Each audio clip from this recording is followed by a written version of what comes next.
Welcome to Motors and Medicine. On today's episode, I'm going to be talking about COVID and a few of the aspects that are related to that particular virus that has been plaguing us for the last 2-3 years. So before I get started, if you guys haven't had a chance, hit the subscribe button and the thumbs up button if you like the content. It'll help the channel grow, and I really appreciate it.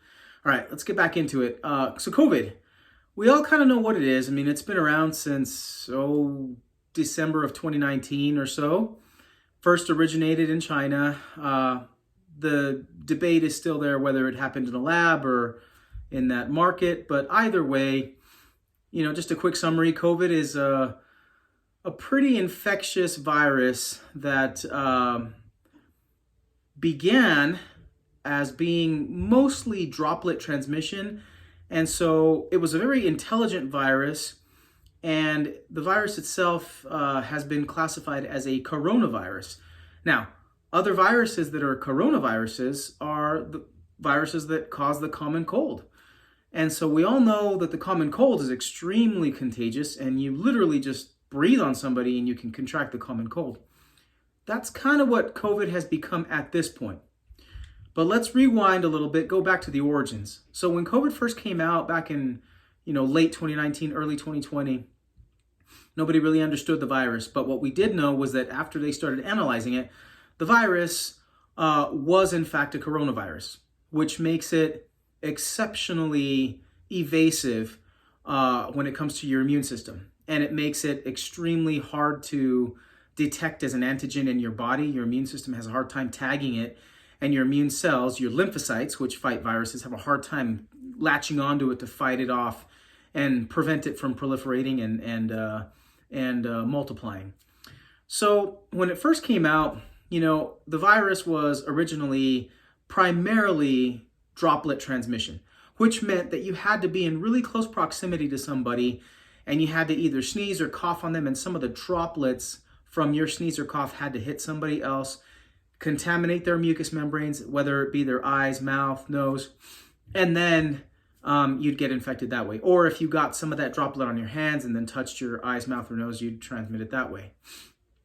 COVID is one of those viruses that just loves to be, it loves to reside initially in the mucous membranes of the head. So eyes, nose, mouth, and then from there, it can spread just about anywhere it wants. As we all learned, COVID started shedding in multiple places, including stool. So when it started having outbreaks in universities, they started running tests on the sewer system, and they found it in the sewer system because it transmits that way. And that's not uncommon. Viruses tend to shed through the alimentary canal, and that includes obviously in your feces and stool. So it's not uncommon that that started to happen. All right, so now let's get back to COVID. When it first came out, it was droplet transmission. You had to be in close proximity. And then as the virus evolved, because our immune systems were having such a hard time tagging it and fighting it off, people started getting pretty sick from it, especially people who had weakened immune systems or immune systems that were compromised by other medical conditions. So if you had high blood pressure, diabetes, high cholesterol, immunosuppressed from having other health conditions like HIV or anything else like that, cancer, COVID became a major problem because, like a common cold, it's extremely contagious. And because of the shape of the virus, the morphology, a very round circular virus on a molecular level with a bunch of spikes all around it, that's why it gets the name the corona. And those spikes make it hard for your immune system to tag it and for your lymphocytes to then fight it off, kill it, and prevent it from replicating. So as COVID evolved, it became less droplet transmission and more airborne transmission. Initially, when its first mutation came about, it started to transmit through air, but it didn't survive very long in the air. Initially, it needed the droplet to kind of stay viable. And then it sort of, multiplied and mutated to the point where it could now survive in air, but for short periods of time, a few hours. which is why we went through that whole phase of, okay, let's stand 6 feet apart. And if it's in the air for a few hours, try to stand, try to clear an area, disinfect the air, whatever. So that kind of, passed. And then the virus continued to mutate, and it became even more infectious. So it started off droplet, and then it kind of morphed into like a droplet / partial airborne, and then it finally just became fully airborne. And that's when it became exquisitely contagious, and it started infecting everybody. And that's right around the time when it was like already past the time when people were already shutting down. But the reality is that a virus like this, they're super intelligent viruses that initially don't have the best transmission rate, but then they really quickly evolve, mutate, and then they become excellent experts at transmitting through air. And so an airborne virus, just like the common cold, extremely contagious, extremely virulent. And then, of course, depending on your other medical conditions, that can be extremely deadly. So, number one, how do we treat it? Well, now we treat it by having a vaccine on board and helping to prevent getting super strong infections that might require hospitalization or potentially worse if you have other medical conditions. Now, not everybody feels like they want to get a vaccine because the vaccine was quote unquote rushed to market. I'll be honest with you. The technology behind the vaccine has been around since bird flu and avian flu, swine flu first came out years ago. And H1N1. So back when those viruses came out, SARS, the technology was they were already starting to kind of cover how they were going to be manipulating an RNA type vaccine so that they could use it for this kind of virus. The production never really took off for SARS and other types of viruses of that similar nature because they just didn't spread. They weren't as intelligent as COVID was. But obviously COVID proved to be a major problem. It spread across the entire globe. So it was imperative that vaccines come out and quickly. So one thing I just wanted to let you people know is that the vaccines, although it seemed like they were rushed, the technology had been there for at least 10 years. So the technology to create those viruses, or rather those vaccines for the viruses, was not necessarily rushed at all. It seems on the surface that the vaccine may have been rushed a bit, but in reality, the technology to build that vaccine was not rushed at all. It had been in the works for at least 10 years, which is fortunate because had we not had those exposures to SARS and H1N1 and avian flu and all those other things, we still to this day would not have vaccines for COVID. And I'll be honest with you, the vaccines for COVID are effective. Now, they don't last very long. We all know now that if you get a vaccine, the original vaccine for COVID was originally 2 shots, and then they encouraged a booster roughly a year later, and then now even a 4th shot. I'll be honest with you, the effectiveness of the first 2 vaccines pretty much has waned and worn off completely at this point for just about anybody. So anybody who hasn't gotten at least the 3rd vaccine booster, you're really not protected at all. Now, the 3rd booster has also lost quite a bit of its effectiveness, just because the virus continues to mutate and change, and we keep seeing variants. And every time a variant comes about, your immune system has to learn how to fight that. Now, I'm a prime example. I used to work in urgent care quite a bit. And when the coronavirus first came out, we were seeing patients outside to try to prevent the spread inside. The reality is that overall that exposure, while I was still working in urgent care, I ended up contracting COVID twice. And since then, I've contracted it another 2 times, regardless of the fact that I was vaccinated. However, my symptomology wasn't super bad. I didn't have sickness that was like profound. I didn't have really bad symptoms. I had mild chills, aches, fevers. That's about it.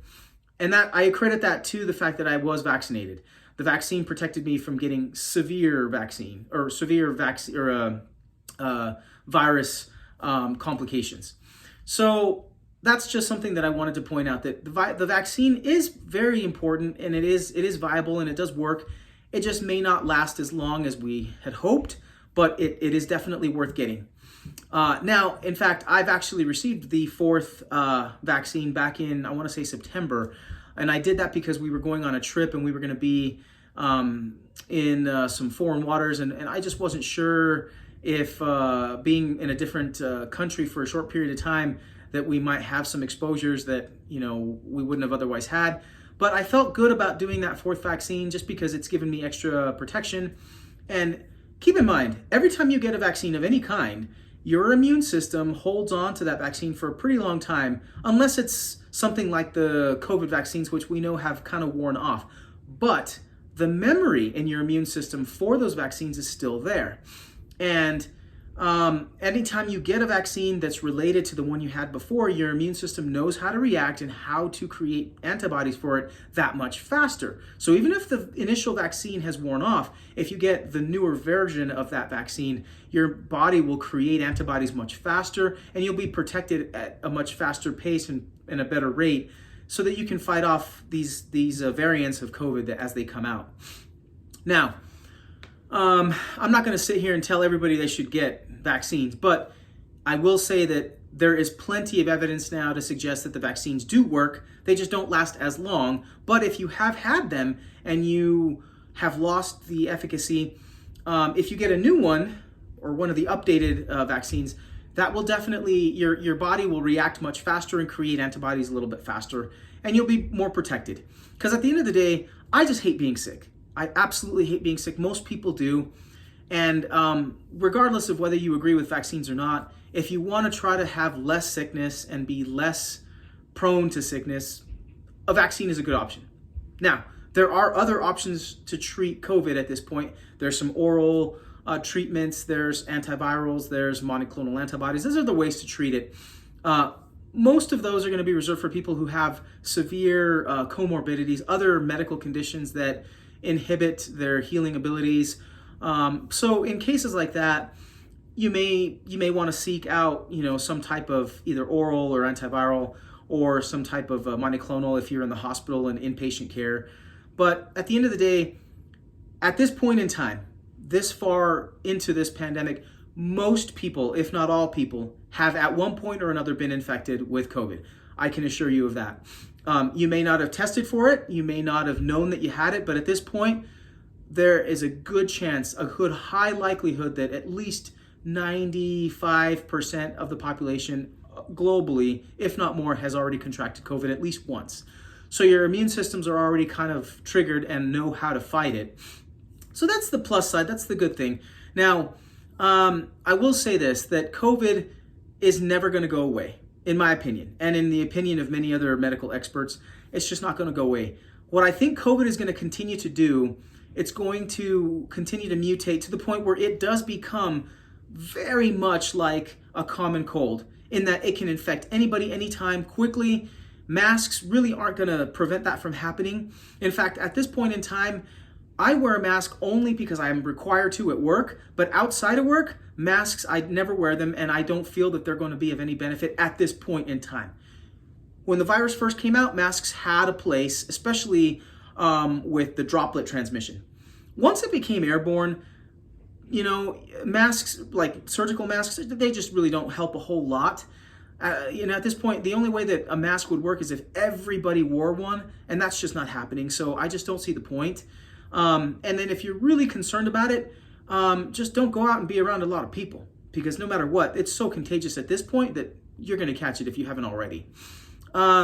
Wearing like an N95 or some other respirator, those things just aren't practical, and they're just so expensive that it's just not worth doing. So at this point, because everybody has already been exposed, it's really not necessary to worry about masking a whole lot. Some people still do it, and that's fine. That's a prerogative that you have. I'm just here to tell you, you're not really going to protect a whole lot. You're not protected a whole lot, and you're not going to really prevent a whole lot. Now, if you do have COVID, it's a good idea to wear a mask and stop some of the transmission as best you can. But the reality is that even with a mask, you're still going to spread it. It's going to get on your hands. It's going to get everywhere you touch. You breathe in the air every time you take your mask off. It spreads. It's just so spreadable at this point that, you know, masks are kind of just more than anything, they're just being worn now just because it's good hygiene, I guess, if you want to say it that way. So I do believe that COVID is going to become just like any other virus, that's a cold virus, that is. And it's going to be sort of like a hybrid. It's going to be a cold virus in that it can infect people very quickly and easily and readily, just through the air, random, and won't take much contact, you know, much exposure to do so, just like a common cold. Secondly, it's going to have that same effect that maybe like a low-grade influenza infection might have. So you're going to still get occasional headaches, fevers, body aches, chills, that kind of stuff. But your body will fight it off, and I don't think you're going to have any issues long-term. Now, anybody who's had the vaccine, I think you're a little bit more protected from any long-term COVID stuff. And long COVID isn't really happening as much as it used to. Those people who suffered from long COVID initially and were not vaccinated, unfortunately, there's just no timeline as to when that will clear up. Originally, it was thought that once you got a vaccine, that would help mitigate some of the long COVID symptoms, but it didn't prove to be the case for everybody. Some people did benefit from it. At this point, though, if you have been vaccinated, and even if you haven't been, if you've been infected more than once, you're still going to be protected against like a long COVID type of situation. But really, at this point, I just wanted to share information about COVID, where I think it's headed, where I think it's going to become, and whether masks are necessary, and whether vaccines would be beneficial. So hopefully this information helped you guys out. Like always, please, you know, like, subscribe, hit the thumbs up, the usual stuff. Let's try to help make the channel grow. On the next video, we'll be getting back into the cars. I'm not sure what content I'll offer yet, but we'll get there when we do. Otherwise, this is Motors and Medicine signing off. Thanks.